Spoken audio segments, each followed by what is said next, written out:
trades onto those opening deaths, it was very consistent. Even having the ability to adapt after seeing a bomb site pick once, not having it go oh so well, like that Lockers bomb site that W7M brought out with Amira, it's showing Black Dragons in a good light, moving into a default map such as Clubhouse. We're starting out the operator bans. They seem pretty normal for this map, the Habana being off the board. So getting hatches opened up, especially for that base of floor bomb site, is going to be a little more challenging.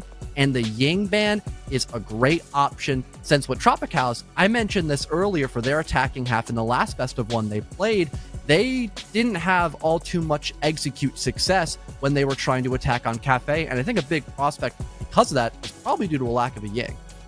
Yeah, you mentioned that execute problem, right? I'm looking at the amount of times we saw that bomb go down, anytime we saw the diffuser actually activated. It didn't really happen for Tropicals. That was not where they found their success on Cafe. We did see a couple of rounds that they were able to take with a frag focus. We did see that, but other than a couple of those rounds here and there, really was in that game yesterday, MIBR in firm control. So as Tropicals start things off on the defense, this will really be the test.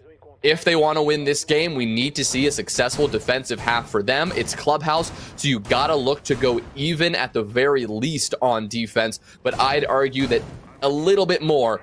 That fourth round would be really nice to have against Black Dragons, considering the way that this team played just yesterday. I know we're talking about this a lot, but you really have to emphasize it given their opponent in that matchup. W7M, the SI runner-up, they are a team to be reckoned with, and Black Dragons, I'm not going to say they made it look easy, but really it was a strong victory on border. So we go to Clubhouse, we take a look at this Tropicals defense, and what we're seeing right now, a big focus on that roam, a big focus on that extension.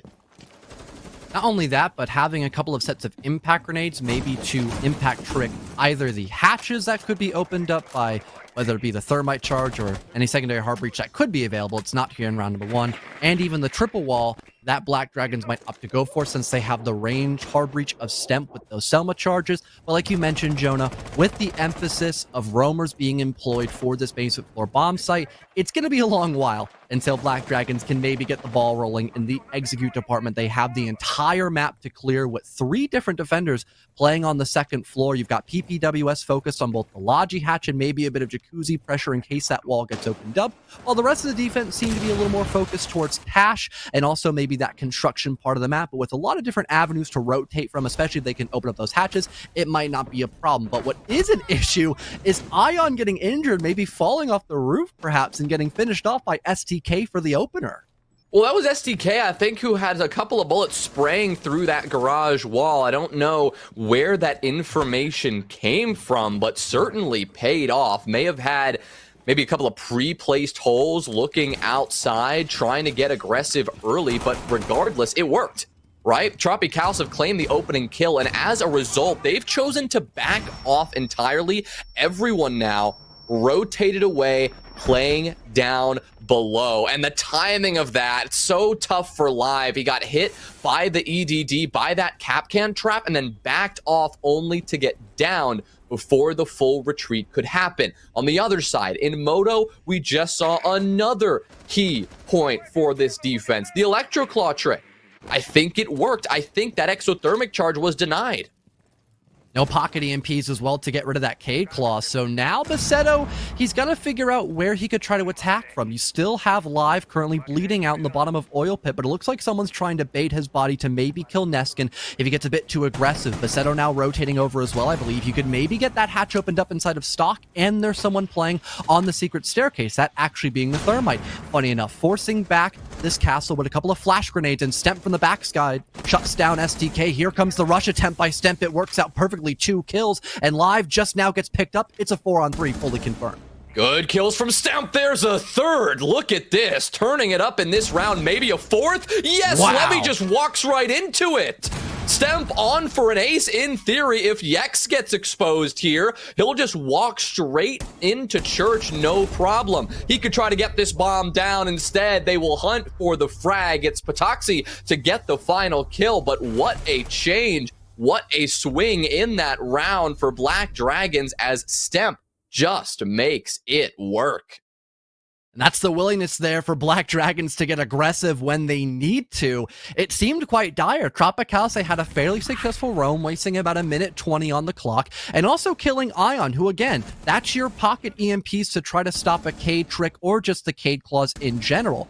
What options do you have? Well, you could maybe try to rotate down from Oil Pit, maybe creep up blue stairs, but the castle of PPWS, I believe it was already watching it. No, it was actually Neskin, my mistake. He was on castle last round. But regardless, you still have someone in the back of blue stairs watching that, so you have to at least try to make a little space before doing so. That only leaves Black Dragons with the options of either going down maybe dirt, which is going to be very audible with those Selma charges, or creeping down main, which Stemp opts for the latter, and Tropicals, they only know about the blue presence, so that's where all their attention is focused on, and it plays perfectly in the hand of Black Dragons to creep into the bomb site and rack up a quadra kill for the ace. Wow, I mean, Stemp making it work. A round that really was not going the way of Black Dragons, and Stemp turns it around and takes it.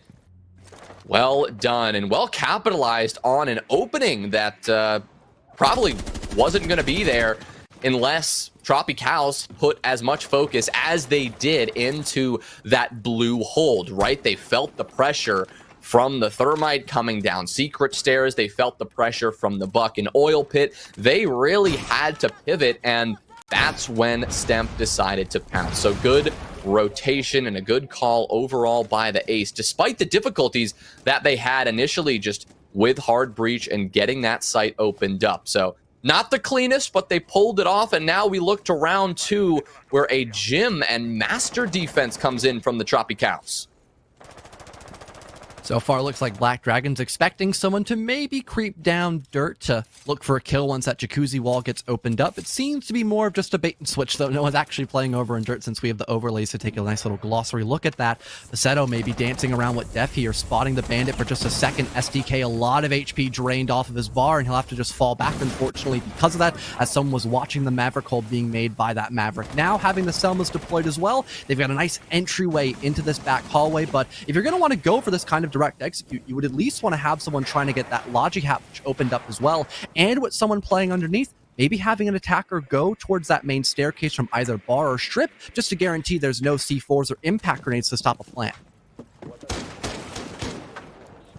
Drone in position. You see some intel coming the way of Black Dragons as they really set themselves up to get a move on. At any time here, they could absolutely work their way into this map.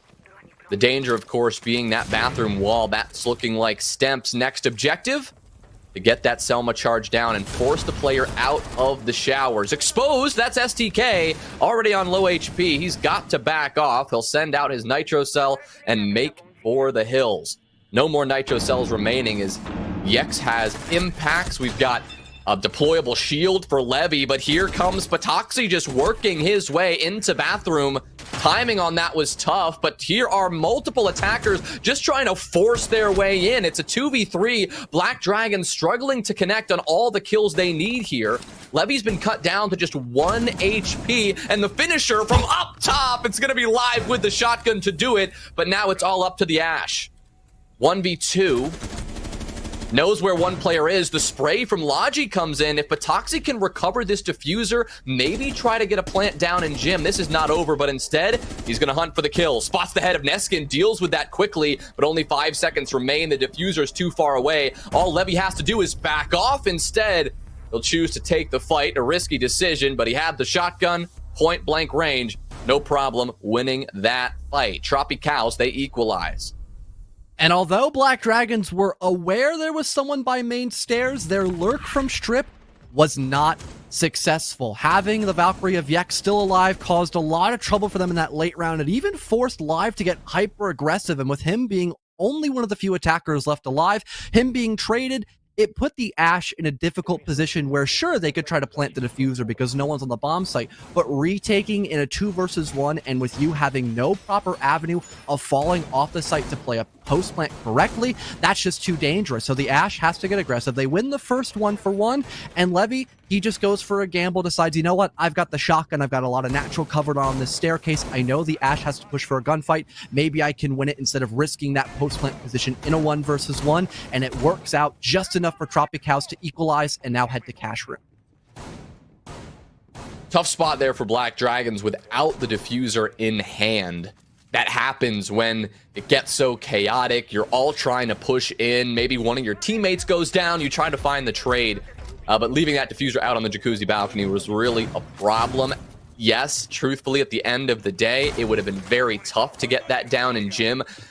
I mean, Gym and Bedroom being one of the most difficult sites to actually get that diffuser on the ground, considering the amount of destruction between the sites, the amount of angles that you are exposed to at any given moment. So, yes, hunting for the frags is typically the play there, but knowing that, Levy could just play that passive angle, like you said, John, and make sure that he got that kill and could not be killed no matter what. So we're all tied up 1-1 here as Tropicaus made a successful adjustment. We shift now over to CCTV and Cash, the third site rotation here for this Tropicaus defense as they look to put another round together in a row. Based on this lineup here for Black Dragons, they're going to have the Maverick and Sophia get this plat wall opened up, but also having enough utility to still focus on Rafters. You've got the Heartbreacher of Ion to maybe get some of those garage panels exposed. You could even rotate late round as well to either get the Con single wall opened up leading into Cash, or the exterior one if they want to push in from that direction. But also having the Capitao round 2 doesn't leave you with just frag grenades to deal with this person again up in Rafters. There is a Wamai to counter that, but that's the only utility that could slow down Black Dragons in theory. So if they all work together to get this garage control, really it's only a matter of time, Jonah. And I think did he spot the K there through the Maverick hole? Not sure if that was actually the feet or just the outlines. It was just the outlines, I think, yeah, through the wall there, because there's 2 walls in between the Cade and the Maverick. But no, it's the right idea, right? He's got those Maverick holes open. He's got a little angle onto the site to spot anyone rotating through, and that'll be something that Tropicaus will have to worry about. I mean, it looks like they are worrying about that somewhat. You see the smoke coming out pretty early into the round, considering there's still a minute left on the clock for those Toxic Babes to work their magic. But what a shot. Make that 2 for live as both Yex and STK are felled. 3v5, Tropicaus now on the back foot. They're going to have to play patient here. Ooh, beautiful grenade, just barely catching the end of PPWS. On top of that, too, Baseto racks up 1, and really it seems like the beginning of the end here for Tropicaus. They can luckily pick back up PPWS, but that leaves them only 1 C4 for plant denial.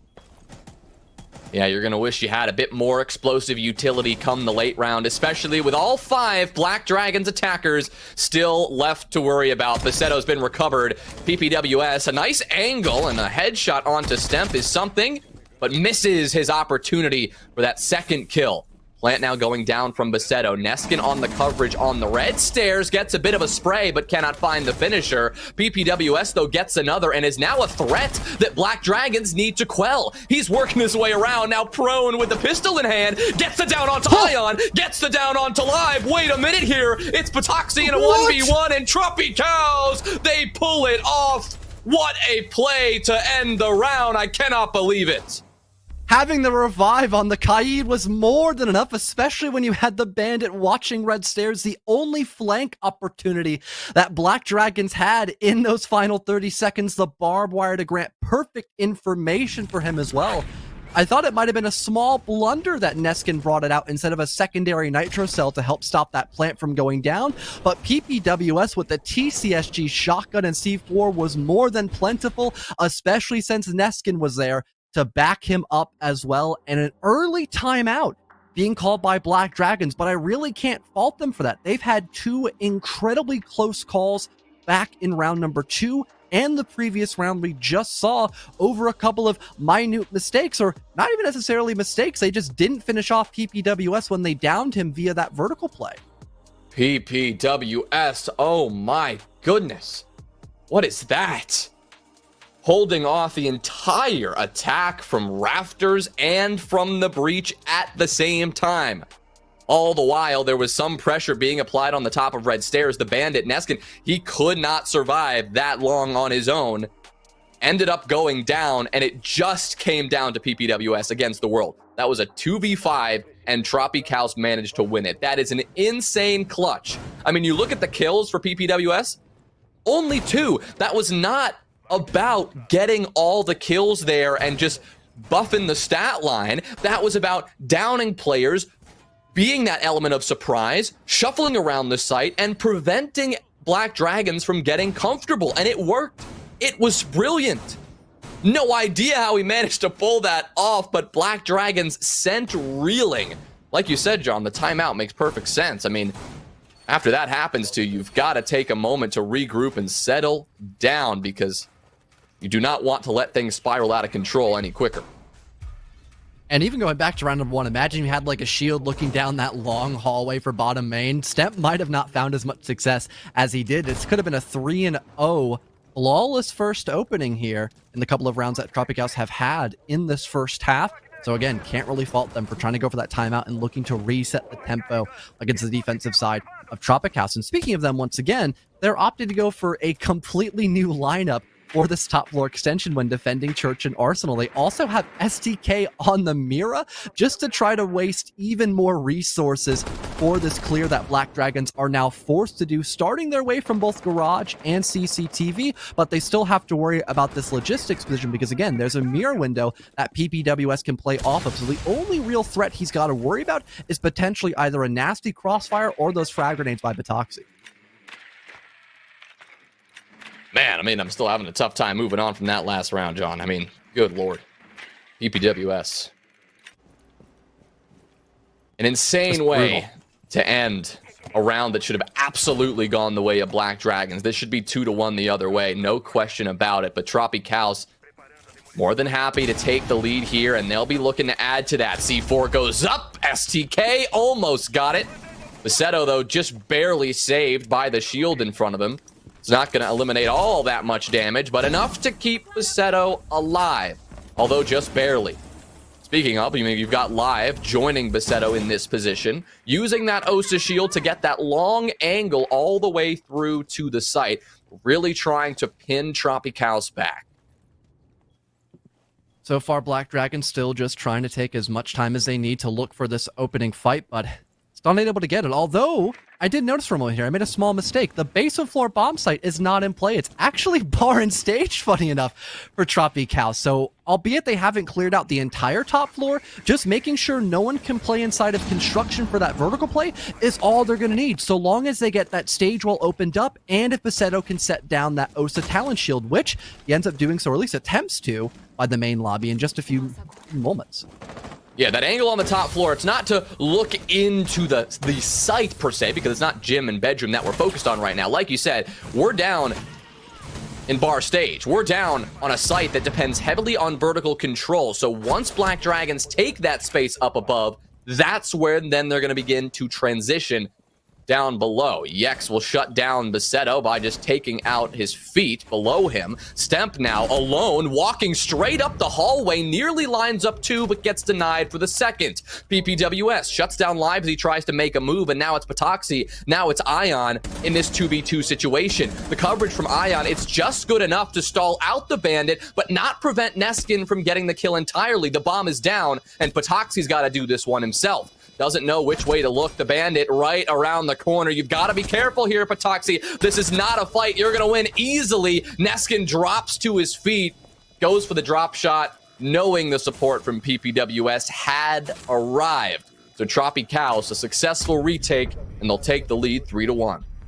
And a point I made during the pre-show as well, Jonah, that Tropicaus struggled with against MIBR in their cafe matchup was the lack of effective trades when one of their teammates dies. And look at what Tropicaus were doing in the end round. They were stacking up double bodies. They can guarantee that if the first person is to fall, they have someone to immediately back them up so Black Dragons cannot edge out an advantage during that post plant. And they do the exact same thing in that previously mentioned post plant. Sure, Batoxi gets the diffuser down and he springs up to get a kill, but PPWS responding back and retaking the bomb site gets a free flank against the Iana to trade and get the disable down. A drastic night and day improvement here by Tropicaus that they really needed to start out on the right foot here for Clubhouse.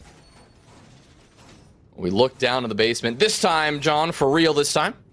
We're headed to Church and Arsenal for Tropicals to continue what has so far been a really well put together half. As we said, coming into this, Black Dragons, their attacking prowess is known, but it's clubhouse defense that's generally going to be the advantageous side. So, if Tropicals want to find some success, you got to find 3 or maybe that 4th round to put you over the top. They are well on pace for that, though, John. 3 rounds so far, the last 2 demoralizing, to be sure, for Black Dragons, given the advantage that they've held at times. So we really need to see this attacking team bounce back if they really want to have any hope going into the switch. You really do not want to find yourself down 1-5, as we've talked about so many times so far this weekend. But things will get started here just as they did before. Top floor control, the main focus for Black Dragons as we begin. Still having the mirror this time around. Hopefully that could be a better deterrent to a last-second main stairs creep up by Stemp, which netted him 4 separate kills last time back in round number 1.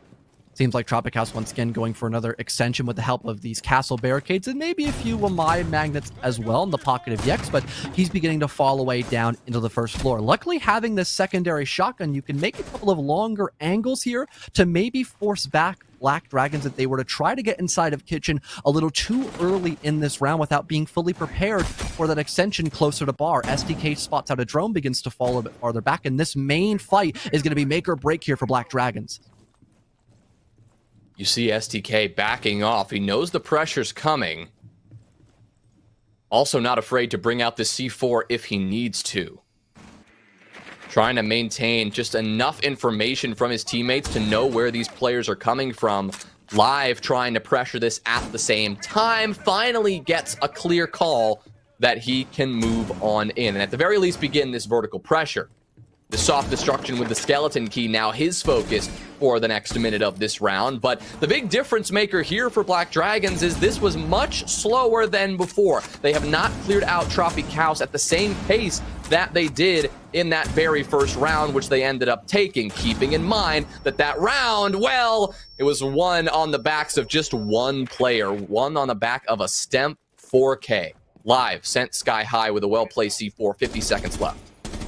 Not much time left here for Black Dragons, and once again, they have no direct avenue into the bomb site. Really, once again, it might come down to a hero play off the back of Stemp, maybe getting this triple wall opened up and just hoping that there's no one there to deny that. But Yex having impacts, if he's in the right place, it could be another funnel down Moto. Toxie first will begin the oil pressure all the way down blue, but there are 2 people and a mirror window staring at him. Where's the support? Nowhere to be found. 2 of his teammates will drop on the other side of the map, make that a third. Patoxy falls right after. Ion is the last player standing, and Yex, oh my goodness, shuts him down quickly. A flawless round for Tropicals. They dig the knife in deeper. It's 4-1. And not only were Tropicals eventually aware there was a lone Patoxy trying to lurk down Oil Pit through the blue hallway, but as I suspected, Yex with the impact grenades was able to stop a proper entryway for Black Dragons to get in through the triple wall to plant that diffuser. Not only that, but both Yex and STK in tandem winning some of those gunfights as well towards the very end. Just put the final nail in the coffin for Black Dragons in that round. Beautifully done by the defensive side to waste a load of time on that extension, but also realize they have a lot of value with keeping bodies up and able to defend the basement floor bomb site, especially when you have those mirror windows to grant you so much information to know when and how to react to Black Dragons execute. Now, to slow things down here for a second, John, I'm not going to say that we saw something like this coming, but this was on our radar. Let's just put it that way. We did express concern that Black Dragons would struggle on a map like Clubhouse, and we're seeing those concerns realized. Now, several different rounds here where Black Dragons just are not getting enough done through the first 2 minutes, 2.5 minutes of the round to really feel like they have the advantage going into the execute phase, or really to feel like they have a fighting chance going into the execute phase. it's 4-1, and one of those rounds certainly should have been won by Black Dragons. We saw an insane clutch by PPWS, but don't forget the first round that Black Dragons ended up winning.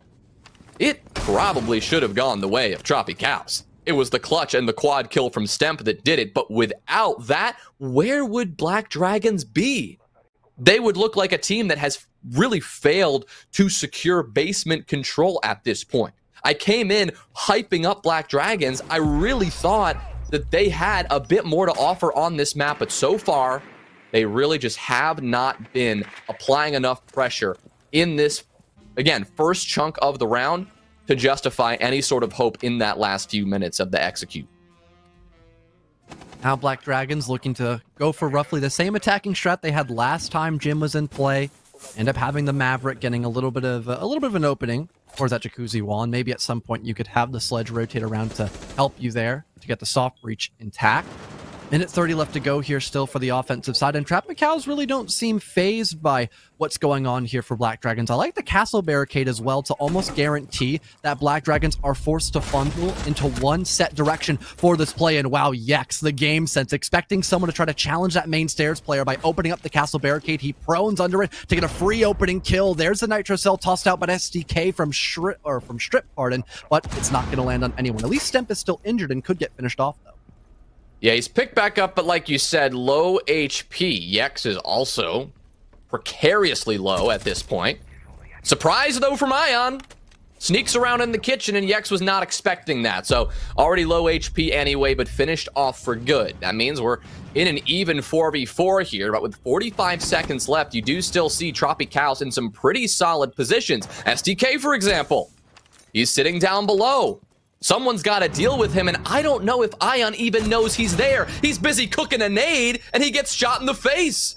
Black Dragons now sent reeling. They're going to have to make another miracle happen. Basetto will start that miracle with a kill, but quickly denied by PPWS. Patoxy looping his way around, trying to find something from behind, and he does. But here's the deal. The diffuser is still outside. They need to find these kills if they want any hope. That'll be a 1-for-1 trade. Both of these players on 1 HP, but what happened? PPWS, he drops away to safety. Such a smart decision. Nothing the ace can do without the diffuser in hand, and that will be the round. That will be the half. Tropicals emerging out of the defensive side, 5-1. And Black Dragons, they were just simply unaware that PPWS was still in gym for the entire 30 seconds that remained on the clock. For Black Dragons in that execute, the complete element of surprise, because A, there was only the Maverick on highway, and he was more concerned about the player holding that long angle from cash all the way through construction into the bomb site from just that single wall, so his hands were already tied. And again, because that castle barricade was never broken, no one from Jacuzzi could even challenge that castle. It was the perfect place to nestle yourself into the bomb site, take a couple of gunfights, and even having the hatch opened up, knowing that the ace was not holding the diffuser, he could just fall away and play for time. Almost the exact same thing that Tropicals did the first time they brought out Gym and Bedroom back in round number 2, except they just were using the time to their advantage to force a gunfight that Levy ended up winning in a 1-versus-1, previously 2-versus-1. I mean, that's just the perfect flaw, or almost a flawless half, but the perfect first half that Tropicals really needed to make up for the issues they had yesterday's matchup in their play day against MIBR. Let's hope they can keep this up now in the second half. Yeah, no kidding. They could keep that up. They will be setting themselves up for victory very soon. 5-1. They only need 2 more rounds to put this one away, and it could be another dominant win on playday number 3. Of course, we don't want to get ahead of ourselves here because it is the defensive half, and Black Dragons, if they can find their stride here, this is far from over. But, I mean, you're just looking at some of these stat lines right now.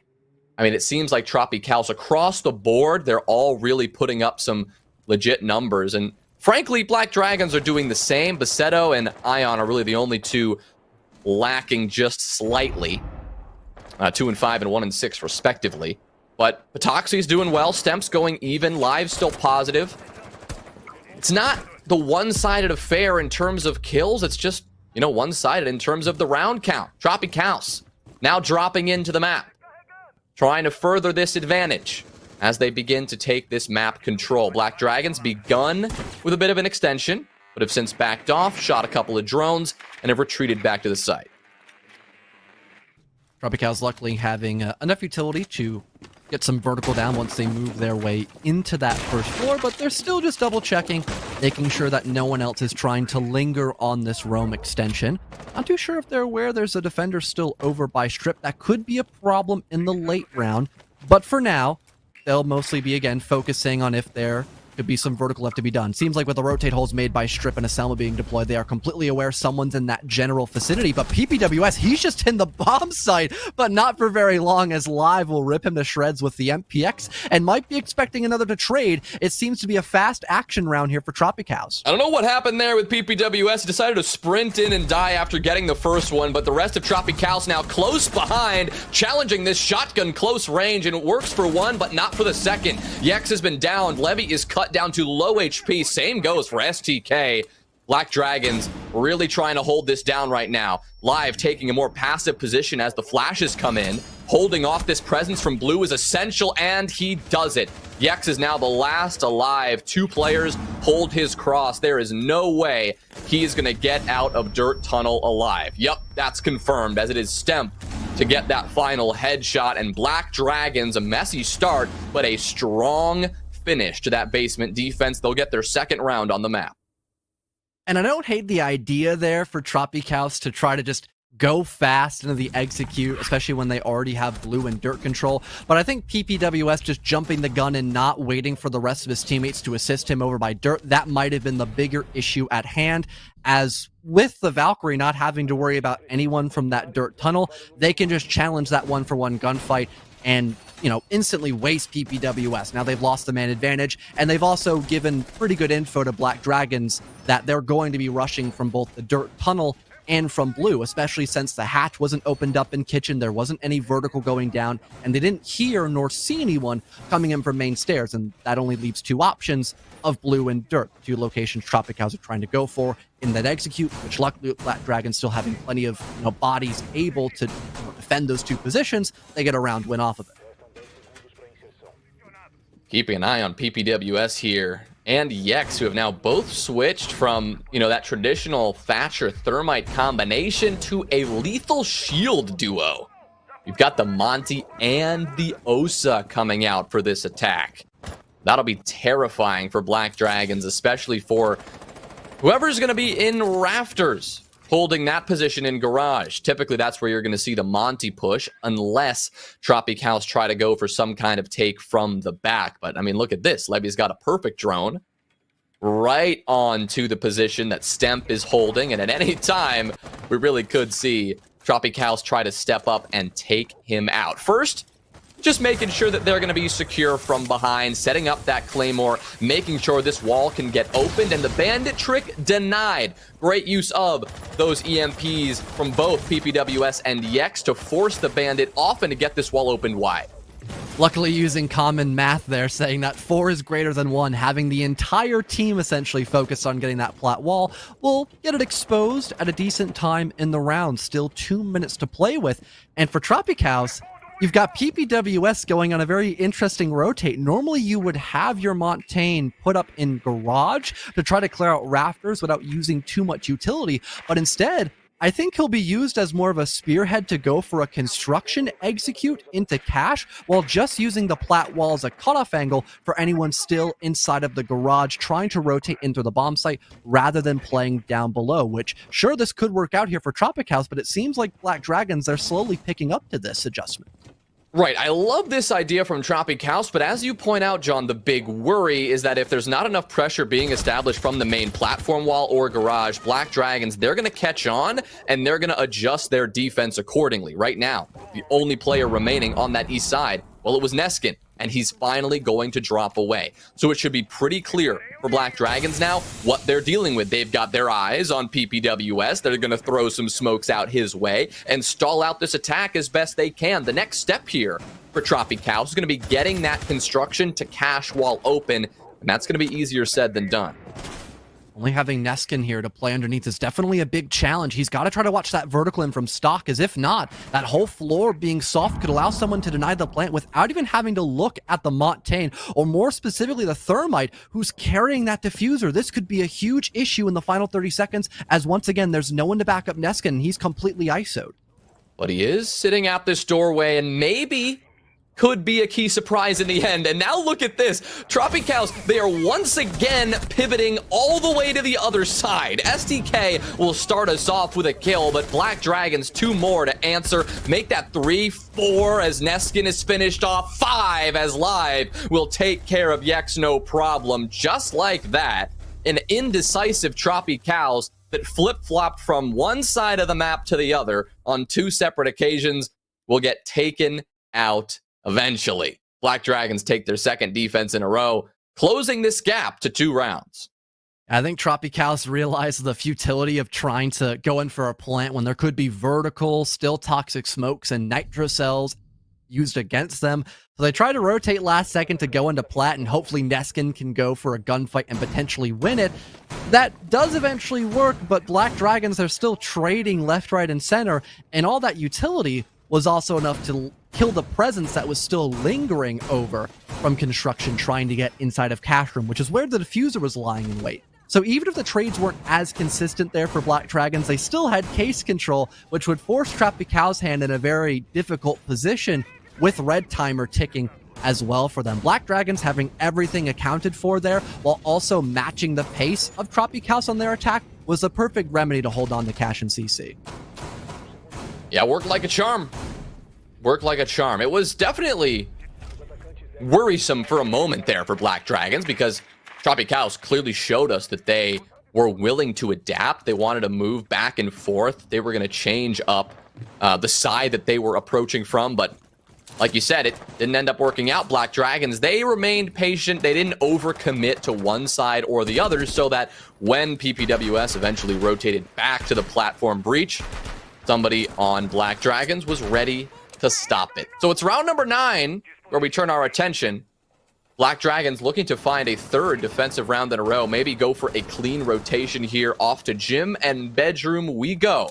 And Tropicals debuting a very similar lineup aside from the shield, doing away with the Osa and the Monty, but still a similar focus on the hard breach potential, the Thatcher, the Thermite, and the Ace to get open this jacuzzi wall. Yeah, Baseto having no chance to try to bandit trick this main wall. He luckily still has 1 deployed to maybe stop an entry from bathroom, and he even reinforces off the rotate. So now for Tropicals, they're a little more limited when it comes to trying to execute from this position. It's going to be much more difficult for PPWS as well to get into the building, having to worry about someone who could be over by gym or maybe playing close by that 90 corner position to hop in and get that exothermic charge on the wall. So it would be only Levy's job to try to get this bathroom wall opened up, which can be a very loud sound for Baseto to try to counter. Nade from SDK looks perfect, but not gonna do the job, not cooked enough for Ion to get finished. It was able to back off in time. Whoa! Whips around, goodbye Patoxy, heard the drop and took care of the Valkyrie. Still in danger though, because you've got somebody on the main stairs. Both the nades have been wasted. Ion low HP, so I suppose you could say not wasted, but no kill found with it.